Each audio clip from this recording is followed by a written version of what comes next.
This is Johnny S with another R6 vlog.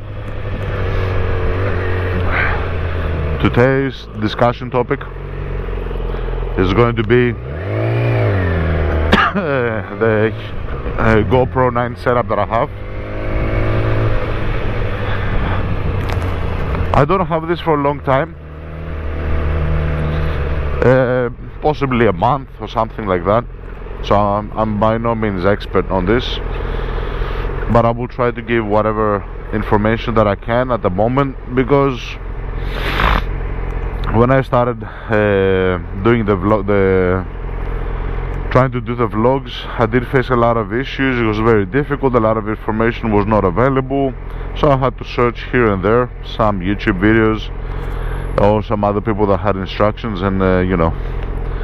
So just to give a little bit of an overview, I've mentioned in other videos, but I'll mention it again, of what I have, and then we'll go into the details of why I have what I have, and you know, what I went through to actually acquire it and everything.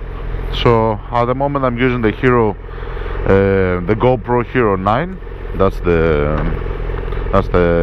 action camera, which is mounted on the helmet.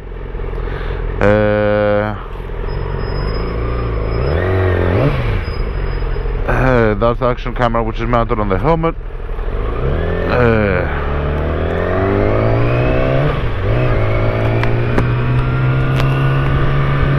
And this is how I'm doing the vlogs.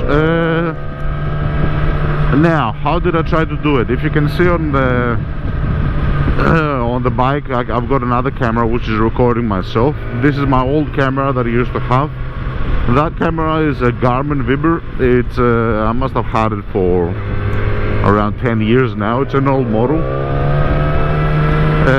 and this is what I used not to vlog, since I'm you know, I just started the vlogging thing. But I had that camera because I wanted to record, you know, my holidays with the family and different places that I've gone. And one of the interesting things about the Garmin camera was that it was waterproof. So I was, you know, I wanted summertime to be able to record the family and everything, and you know. So that's why I got that one. That's an old camera. Maximum resolution for recording is 1080p. So 1080p is what the max resolution is, 30 frames per second, so it doesn't have much capabilities, and it's understandable because it's 10 years old. So that's what I was trying to do the vlogs with, but it was causing issues because you know, not as far as recording, but you know, the sound quality does play a role. So in general, just to give an overview, let's say you want to record yourself,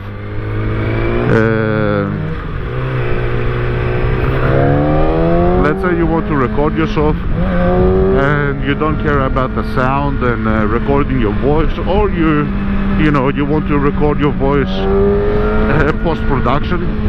So that's another thing that some people might suggest. You know, record yourself on the driving, and then afterwards you know, record your voice over. The reason why I like to do it on the camera is because it's a little bit more interactive, and you can actually comment on things as you go. It's more realistic. Let's say you're actually talking to the guys, you know, as you are going through the traffic and everything.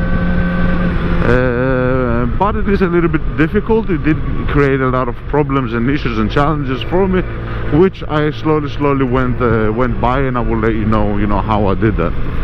So if you're going to record yourself just with the bike audio, let's say, then you don't have to worry a lot about, you know, how you're going to do that, the quality and everything, let's say. Why? Because you're not going to care so much about your voice, but you are going to have issues with the wind.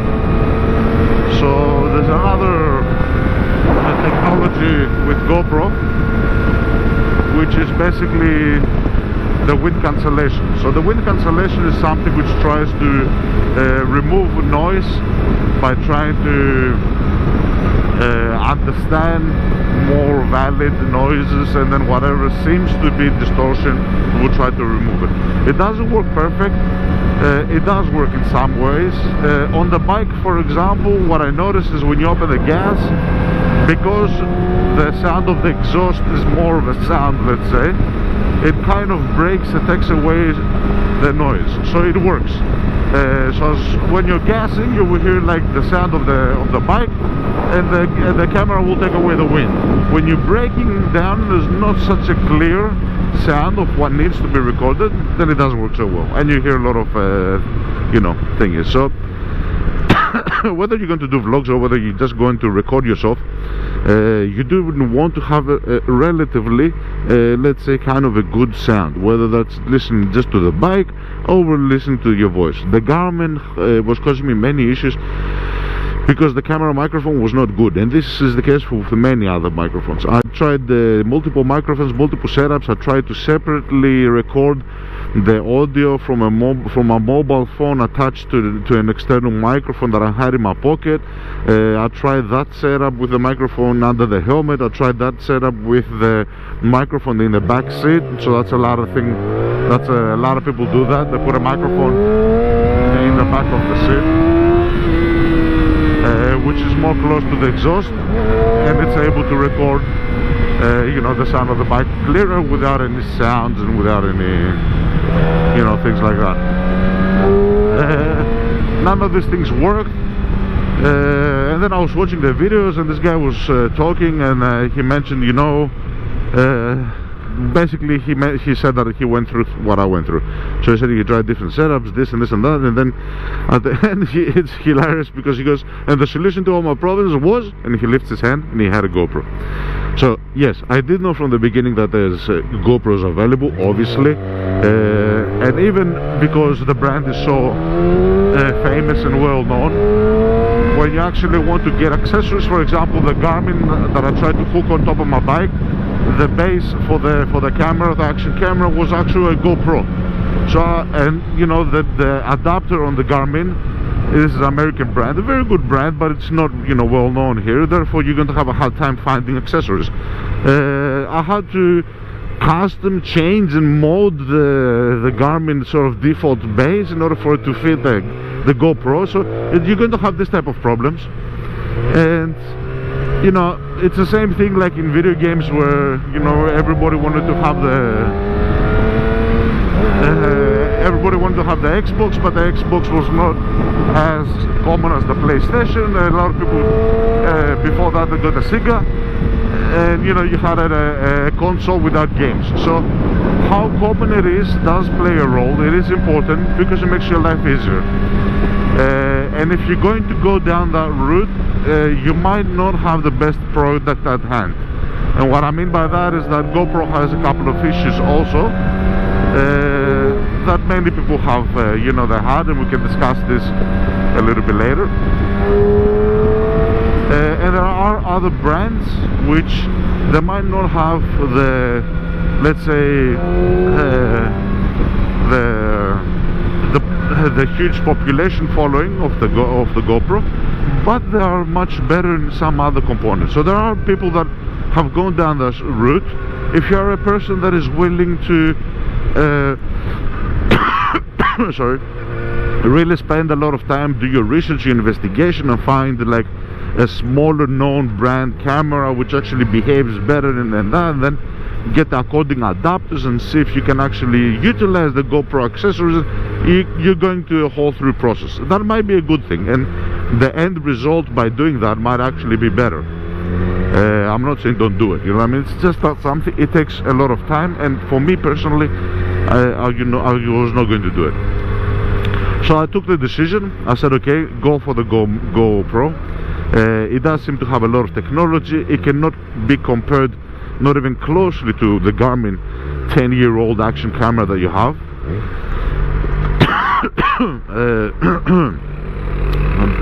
And since it's well known, you're going to be able to find accessories and everything, especially because I wanted to mount it on the helmet and everything. So I got the GoPro. I am happy. I'm very, very happy. It has a lot of features, a lot of capabilities. a lot of beautiful things, but there are some things that I've noticed, which one or two of these, not many of them, but one or two, let's say one of these I had already read about. So I was kind of, you know, prepared that I was going to face this this issue. So in general, I am very happy. I'm having the Hero GoPro 9, and there's not a huge difference between Hero GoPro 9 and some previous models. Hero GoPro 9, the biggest difference is that I had the front screen, which people can utilize. I don't use this because I've got it for more of vlogging. You know, Hero 11, Hero 12, they keep on getting better. This one can record on multiple resolutions with multiple settings. The way that I'm recording, and I am changing this, is usually I record on 2.7K or around 60 FPS, and the rest of the settings pretty standard. So I've got a minimum ISO of 300 and a maximum of 1800. So it's quite common settings, let's say.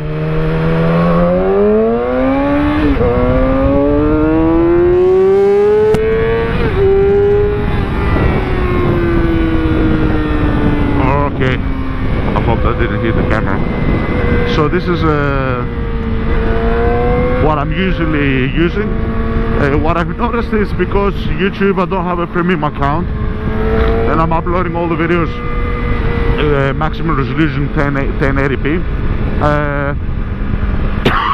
I recorded on 2.7K so that I can personally have a better quality of the video, regardless of whether I'm going to upload it or everything. But I realized that this was taking a lot of space, and this was, you know, causing a lot of battery drain, let's say, and other things. So I decided, okay, since you're going to upload things on the YouTube, and at the moment I don't really go through my videos and watch them besides upload them on the YouTube, and there's no much post editing process that I do. I pretty much upload it, you know, relatively as is, unedited and unmodded. I thought to try the settings which I'm currently recording on, and these settings are 1080p on 30 frames per second, super view, and the rest are pretty much default high bit rate. It's you know, what I'm trying now. I don't know if it's going to be the one that I'm going to keep on recording with. On the previous video, to mention something, so the 600 vs the 1000 comparison video that I had a lot of dirt on the camera and smudges, so that, you know, caused me not to have the quality that I wanted to have. That's another thing that I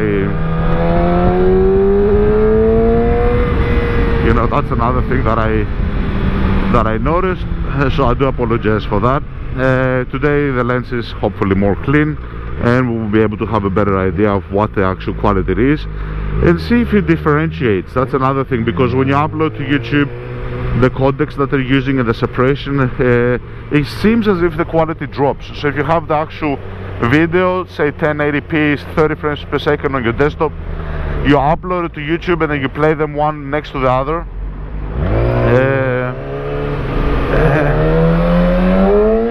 you will see in many cases that there's a drop in quality. I don't know why that happens. I mean, I don't know. It's most probably because of the compression and the way that, you know, YouTube manages the video. You can't really change that unless you want to go premium and everything. So we'll have a look, we'll see what the quality is like, and we'll go from there. If this is good enough, you know, we're going to keep it at that, just from the simple perspective of battery life, less consumption and everything like that.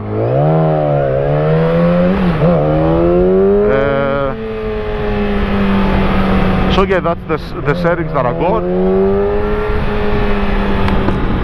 And as far as the audio sound goes, the best result that I had was obviously with the microphone inside the helmet. In my particular case, because I wanted to actually hear my voice, I had no other choice. But even if I was not going to record myself, because the wind cancellation doesn't always work 100%, you know, I will still suggest placing the microphone within the helmet to record the sound in general, whether that sound is from the bike, from yourself, and everything. The quality of the microphone, you're trying to get not as a super high sensitivity microphone. The less sensitive, the better it is, because the distance from your mouth is very, very close. and you will need to get that that sort of cut looking feathery thing that you put over the microphone in order to cancel out additional some of the noise that you're going to have. So there are a couple of things that you want to get. The GoPro Hero 9 as of today, I got it for 230 euro, which was very good price. The microphone is a €5 microphone, and that little cat feather thing that I put on the top, it costed me another €5. A cable extension that I used because the microphone has a very short cable. I did not want to pull that all the time. That cost another €2. So that's how much the whole setup cost. I placed the microphone within the helmet. I had to take a little bit of the lining out, and I did have to scratch a little bit of the foam out in order to perfectly make grooves and fit the microphone. Not a lot to destroy the helmet, but enough. And I've got a helmet which comes out on an extension, and I'm able to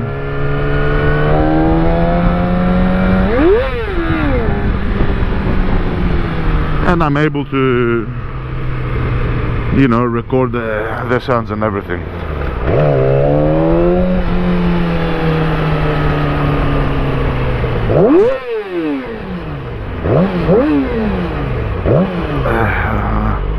Just let everybody know that I'm here.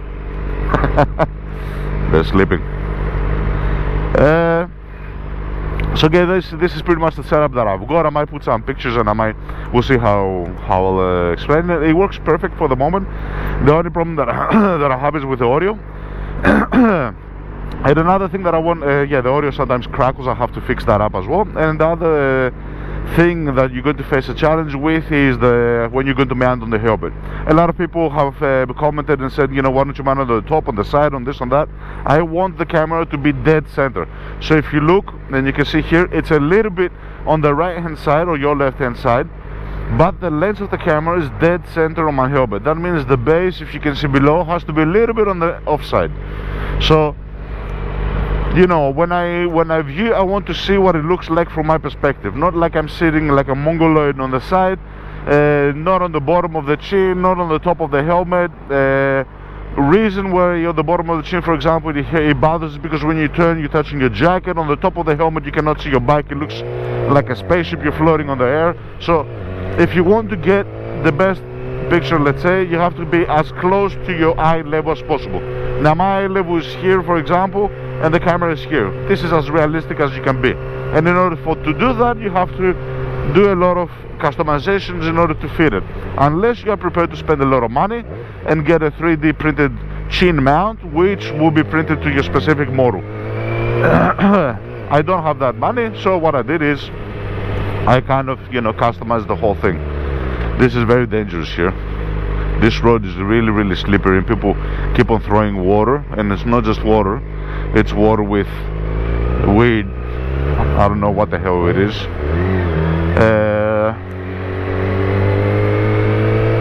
So yeah, that's the challenges that I face. This is how I have done it at the moment. And a little bit about the negatives about the camera. I mentioned all the positives and how fun it is. There's only two of them, and I didn't know one of them. The first one is got to do with the battery. So the battery is, for some strange reason, draining all the time. I've disabled all the settings. I've done all these, things that you want to call to it. No GPS, no Wi-Fi connections, and so forth and so forth. But nevertheless, it's still draining the life, which is not good, obviously.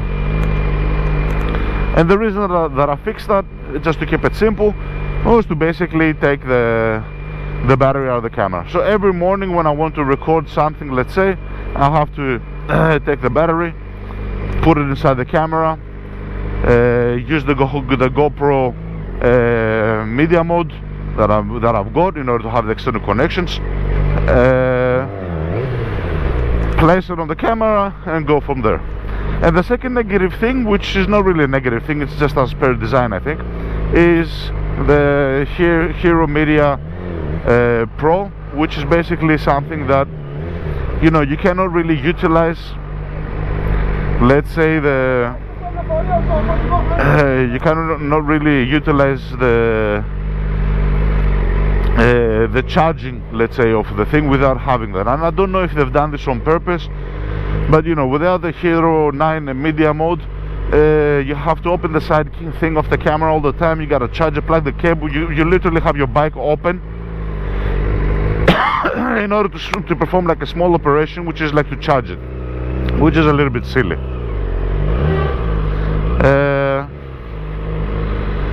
There's a lot of people, a lot of parking. I don't think we're going to be able to fit my bike where I usually put it. Let's try it, because I had some issues parking the bike over here. Some other people were calling the cops, and this was private parking and so forth, which is silly because, you know, everybody parks there, but whatever. Anyway, so yeah, these are my thoughts. That's the biggest component that I wanted to get through. Excellent camera, and we'll talk soon. So thank you very, very much, everybody. Have a great day, and we'll talk to you later. Bye bye.